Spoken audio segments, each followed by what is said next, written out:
अब इस पवित्र सदग्रंथ श्रीमद् भगवत गीता जी को हम पढ़ेंगे, बहुत आसानी से समझ में आ जाएगा।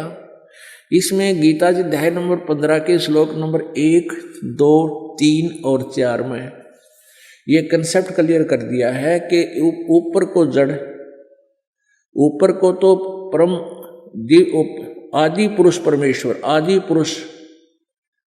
पुरुष यानी सबसे पहले वाला भगवान, सबका आदि, सबका प्रथम प्रभु परमेश्वर कहो उसे, आदि पुरुष परमेश्वर तो वो जड़ है, वो मूल है जो सतलोक, ऊपर सतलोक में रहता है। और केवल गीता में इतना ही बताया, तीनों गुण रूपी शाखा है, अधः नीचे को शाखा है, बस बीच का कुछ उसने भी जिक्र नहीं किया। अब फिर ये भी प्रमाण दे दिया कि इस पूरे उल्टे लटके संसार रूपी वृक्ष के सभी पार्ट्स को, सभी विभागों को जो बतावेगा तत्व से उसका तत्व, यानी इसमें तो सिर्फ टहनी, जड़, तना आज ही बताया है। और वो फिर बताओगा तना किसे कहते हैं, जड़ किसे कहते हैं, अक्षर शाखा किसे कहते हैं और डार किसे कहते हैं, पत्ते क्या हैं। तो उस परमात्मा ने स्वयं एक तत्वदर्शी संत की भूमिका की, जो प्रत्येक युग में आते हैं। और यही प्रमाण हमारे वेद बताते हैं कि वो पूर्ण परमेश्वर जो ऊपर सतलोक में रहता है, मुक्ति धाम में रहता है, वो वहां से गति करके आता है, अपनी प्यारी आत्माओं को मिलता है, जो अच्छी आत्माएं होती हैं उनको तत्व ज्ञान से परिचित कराता है। और उसका उद्देश्य क्या होता है कि तत्व ज्ञान प्रचार करूं, यथार्थ ज्ञान इन्हें बताऊं, फिर ये सब अन्य आत्माओं को बताएं। तो वो परमात्मा सतलोक से चलकर आता है, गति करके आता है और नीचे अपना यथार्थ ज्ञान बताता है। तो उस समय उसको संत कवि कहने लग जाते हैं, लेकिन वो होता है परमात्मा, क्योंकि वो अपना ज्ञान लोकोक्तियों के माध्यम से, दोहावलियों के माध्यम से, शब्दावलियों के माध्यम से, श्लोकों के माध्यम से बोलता है, चौपाइयों के माध्यम से बोलता है, वो पद्य भाग में बोलता है, जिस कारण से उनको एक प्रसिद्ध कवि की उपाधि भी प्राप्त होती है, लेकिन वो होता है परमात्मा।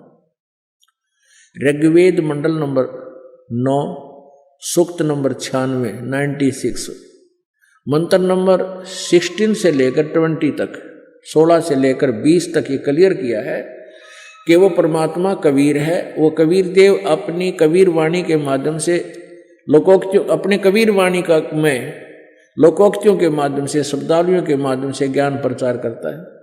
उनके द्वारा जिस कारण से वो एक प्रसिद्ध कवि की उपाधि प्राप्त करता है और वो तीसरे मुक्ति धाम में रहता है, वो पूर्ण परमात्मा है। तो पुण्यात्माओं, अब हम इसको अच्छी तरह समझ सकेंगे अपने सद्ग्रंथ श्रीमद् भगवत गीता को। देखिए श्रीमद् भगवत गीता अब पढ़ेंगे। ये है श्रीमद् भगवत गीता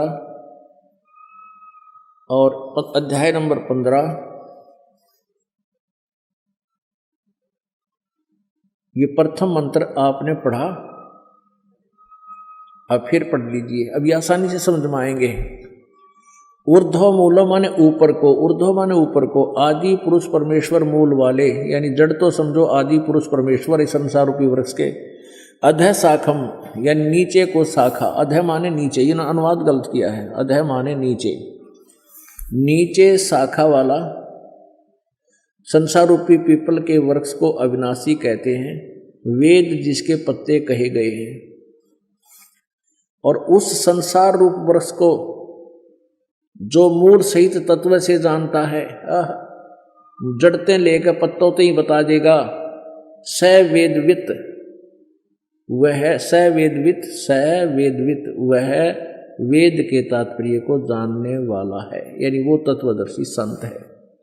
अब दूसरे में क्या लिखा है कि उस संसार की तीनों गुण रूप, रजगुण ब्रह्मा, सतगुण विष्णु, तमगुण शिव जी रूप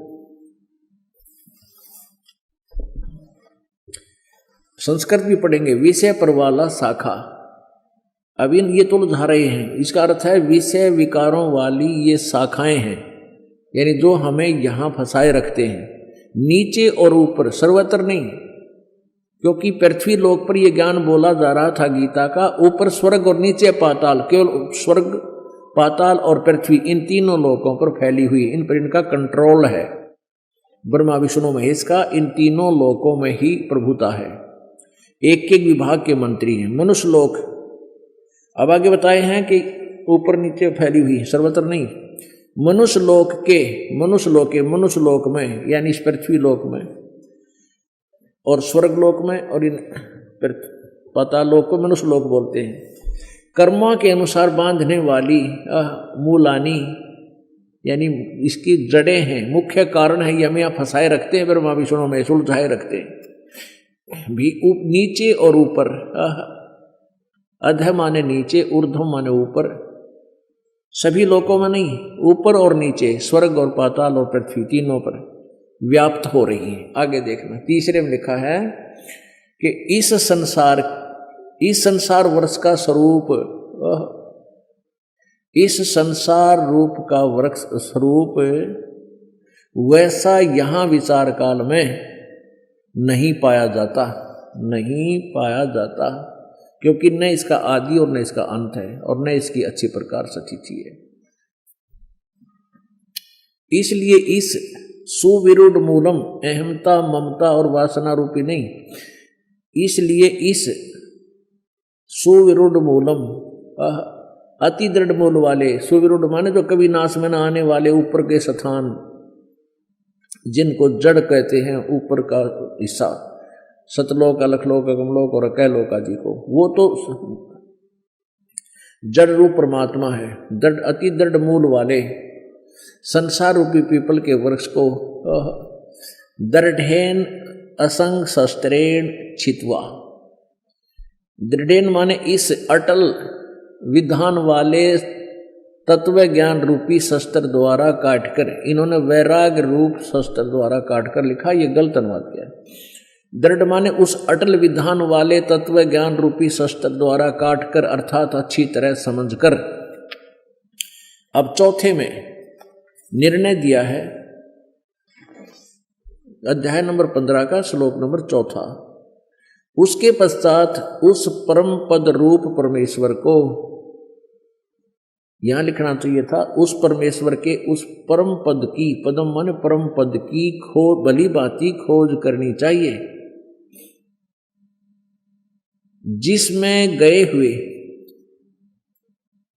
पुरुष यानी साधक फिर लौटकर संसार में नहीं आते, यानी वो पूर्ण मोक्ष प्राप्त करते हैं। और जिस परमेश्वर से इस संसार रूप वृक्ष की, इस पुरातन संसार वृक्ष की यानी सारे संसार की जिससे रचना हुई है, प्रवृत्ति विस्तार को प्राप्त हुआ था, जिसने सारे ब्रह्मांडों की रचना की है, उसी आदि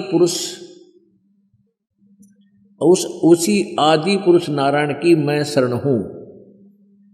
इस प्रकार दृढ़ निश्चय करके उस परमेश्वर का मनन और निधिध्यासन करना चाहिए। उसी आदि पुरुष नारायण के मैं शरण हूं, यानी गीता ज्ञान दाता भी कह रहा है कि मैं भी उसी की शरण में हूं, और इस प्रकार दृढ़ निश्चय करके उसी परमात्मा की साधना करनी चाहिए। अपनात्मा गीता जी अध्याय नंबर 4 के श्लोक नंबर 5 और 9 में, अध्याय नंबर 2 के श्लोक नंबर 12 में ये गीता ज्ञानदाता कहता है कि तू और मैं अर्जुन और ये सारे जितने योद्धा सैनिक सामने खड़े हैं, हम पहले भी जन्मे थे, आगे भी जन्म होगा, तेरे और मेरे बहुत जन्म हो चुके हैं, तू नहीं जानता मैं जानता।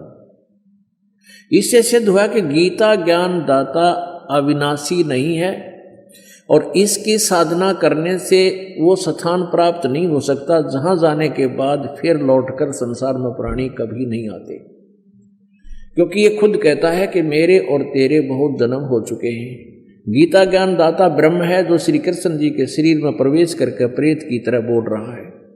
गीता जी अध्याय नंबर 11 के श्लोक नंबर 32 में बताया है कि अहम काल अस्मि, मैं काल हूं। श्री कृष्ण काल नहीं थे, श्री कृष्ण जी ने पहले कभी अपने आप को काल नहीं कहा और बाद में कभी काल नहीं कहा इस गीता के ज्ञान के बाद, क्योंकि इस काल ने ये युद्ध करवाना था। श्री कृष्ण युद्ध नहीं चाहता था, वो बड़े शांति प्रिय भगवान हैं, तीन लोक के मालिक। और ये काल जो है इसका उद्देश्य ही ये विनाश कराना है। इसने श्री कृष्ण के शरीर में प्रवेश किया और उसमें अर्जुन को डरा धमका कर ये युद्ध करवा दिया। और ये गीता का ज्ञान वेदों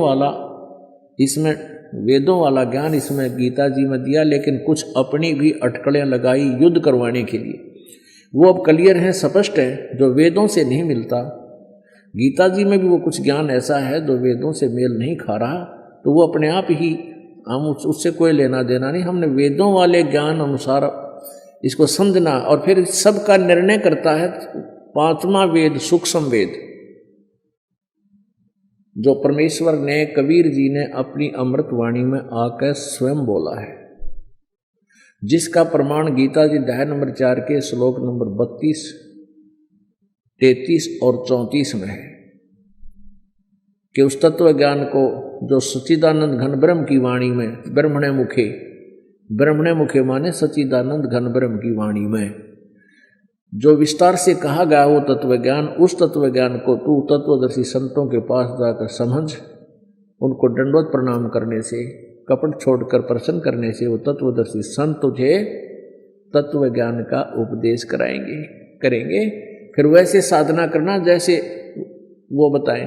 तो फिर 15वें अध्याय के प्रथम श्लोक में निर्णय भी कर दिया है गीता जी में कि वो तत्वदर्शी संत होगा कौन, कि इस संसार रूपी वृक्ष के सभी पार्ट्स ऑफ द ट्री, इस वृक्ष के सभी पार्ट्स को बता देगा, विभागों को बता देगा। स वेदवित, वो वेद के तात्पर्य को जानने वाला है, अर्थात वह तत्वदर्शी संत है।